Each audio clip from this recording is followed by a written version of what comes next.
السلام علیکم ناظرین، میں رئیس اعظم حیدری کولکتہ انڈیا سے۔ اخلاص نیت یعنی تصحیح نیت، اللہ تعالیٰ کے اوامر کو محض اللہ تعالیٰ کی رضامندی کے لیے پورا کرنا۔ آیت قرآنیہ سے پیش کر رہا ہوں، سماعت فرمائے کہ اللہ تعالیٰ کا ارشاد ہے، جس نے اپنا چہرہ اللہ تعالیٰ کے سامنے جھکا دیا اور وہ مخلص بھی ہو تو ایسے شخص کو اس کا اجر اس کے رب کے پاس ملتا ہے۔ ایسے لوگوں پر نہ کوئی خوف ہوگا نہ وہ غمگین ہوں گے۔ سورہ بقرہ۔ دوسری آیت سماعت فرمایا، اللہ تعالیٰ کا ارشاد ہے اور اللہ تعالیٰ کی رضامندی ہی کے لیے خرچ کیا کرو۔ سورہ بقرہ۔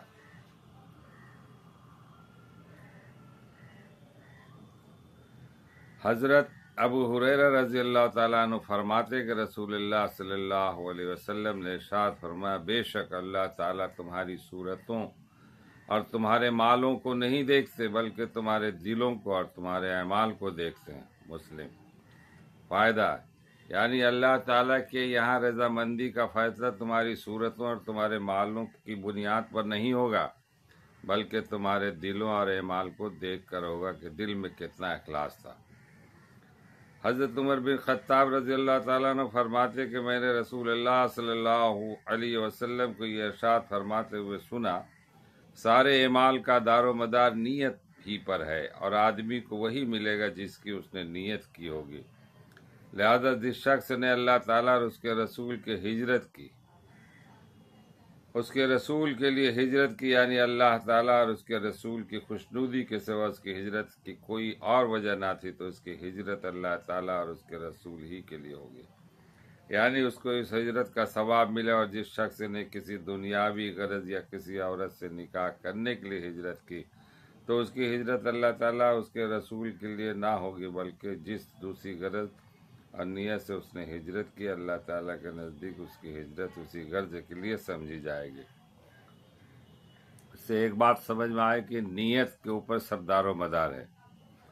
آپ اگر کسی کو کوئی معاملت کر رہے ہیں، کوئی مدد کر رہے ہیں تو آپ کی نیت دیکھی جائے گی۔ آپ کی نیت کیا ہے؟ اللہ واسطے کر رہے ہیں یا اپنی خوشنودی حاصل کرنے کے لیے کر رہے ہیں؟ بہت سے لوگ ہیں نا کہ اپنے دکھاوے کے لیے ہر کام کرتے ہیں۔ حج جا رہے ہیں تو دکھاوے کے لیے، حج کر کے آئیں تو لوگوں سے کہتے چلیں گے مجھے حاجی کہو، نام اگر اس کا عبد الرحمن ہے تو بولے حاجی عبد الرحمن لکھ دو۔ تو یہ سب جو چیزیں ہیں یہ دکھاوے کے، آپ کا حج کرنا بھی بیکار۔ سب سے پہلی بات تو کہ آپ حج کرنے جا رہے تو آپ کا مال کیسا ہے؟ اگر حلال رزق ہے، حلال مال ہے تو ٹھیک ہے، اگر حلال مال نہیں ہے تو پھر بس یہ تفریح ہو گئی ایک طرح سے۔ تو سب سے پہلے آدمی کو آج جو سب سے کمی ہے، ہر آدمی کے اندر یہ چیز کی کمی ہے، دیکھتا ہوں کہ 5 چیزیں ہیں، 5 ارکان، نماز، پہلا کلمہ، نماز، روزہ، حج اور زکوٰۃ۔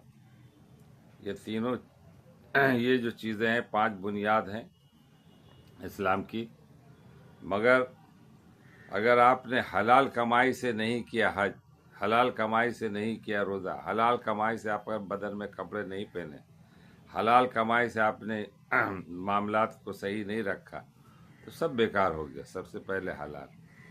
میں دیکھتا ہوں بہت لوگوں کو دولت بہت، فلک بوس عمارتوں میں رہتے ہیں، چمچماتی کاروں میں چلتے ہیں، مگر ان کا اعمال دیکھتا ہوں، ان کا اخلاق دیکھتا ہوں، ان کی نیت دیکھتا ہوں تو سب لگتا ہے کہ دکھاوے کے۔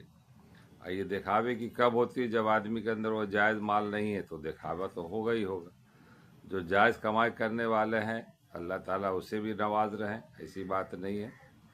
جو رزق حلال کی تلاش میں اسے بھی کھلا رہے ہیں، اسے بھی پلا رہے ہیں، اور حرام میں ہے تو وہ بھی کھا رہے ہیں، پی رہے ہیں۔ یہ فرق ہے۔ تو کہنے کا مطلب کہ ہم حلال رزق کھائیں۔ دیکھیے مختصر یہ ہے کہ زندگی بہت چھوٹی سی ہے، 60-70 سال کی زندگی ہے۔ اللہ تعالیٰ زندگی گزار ہی دیتے ہیں اور گزر جاتا ہے۔ اب ہمارے اکابرین کا حال دیکھیے، بزرگوں کا دیکھیے، ولیوں کا دیکھیے، سب کہاں کن کے پاس مال و دولت۔ اللہ کے رسول صلی اللہ علیہ وسلم جو ہمارے آئیڈیل ہیں، ہمارے ان کے فالو کرنے والے ہیں، ہم ان کے راستے پہ چل رہے ہیں، ان کی سنتوں کو اپنا لیں۔ مال ایک غنیمت جب آ جاتا ہے، جب تک وہ تقسیم نہیں کر دیتے چین نہیں ملتا تھا۔ تو یہ حال ہے، کہاں اپنی دولت اپنے پاس رکھتے۔ آج تو دولت کا انبار لگا ہوا ہے لوگوں کے پاس، اگر کوئی چندہ لینے کے لیے جاتے ہیں تو اس کو اوپر نیچے دیکھتے ہیں، دایاں بایاں دیکھتے ہیں۔ دیکھنا چاہیے، مگر جو اچھے لوگ بھی اس کے ساتھ بھی وہی معاملہ ہوتا ہے۔ ارے آپ کو تو وہاں جا کے دینا چاہیے کہ بھئی یہ اسکول میں کام ہو رہا ہے تعلیم کا، اس کو دے دو، یہ مسجد کا کام ہو رہا ہے اس کو دے دو، یہ مدرسے کا کام ہو رہا ہے اس کو دے دو۔ مگر ایسے کہاں مخلص لوگ ہیں؟ ہر آدمی اپنے ذمہ میں لے لے، کسی کو چندہ دینے کے جا کے خود سے میری بساط کیا ہے، مہینے میں کتنا نکال سکتے، کتنا دے سکتے، فکس کر دے اس مسجد میں، اس مدرسے میں، کہ میرے طرف سے یہ رہے گا، 5,000 ہو، 10,000 ہو، 20,000 ہو، 50 دے دیں۔ آج جو لوگ آپ کے در در جا رہے ہیں، دروازے دروازے جا رہے ہیں چندہ لینے کے لیے، ابھی عید کا موسم آیا تو بس ساری پریشانیاں ہیں جو دیکھتا ہوں، تو بات سمجھ میں آتی ہے۔ بس اللہ واسطے آپ کام کریں جس میں کوئی آپ کی دنیاوی غرض نہ ہو، دنیا تو خود بخود چل کے آئے گی۔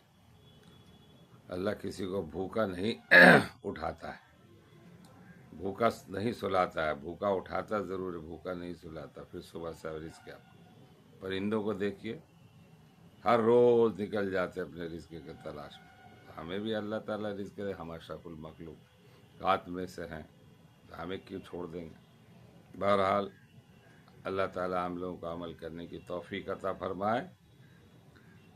ہمارے لیے بھی دعا کرے، آپ لوگوں کے لیے بھی میں دعا کرتا ہوں۔ السلام علیکم ورحمۃ اللہ۔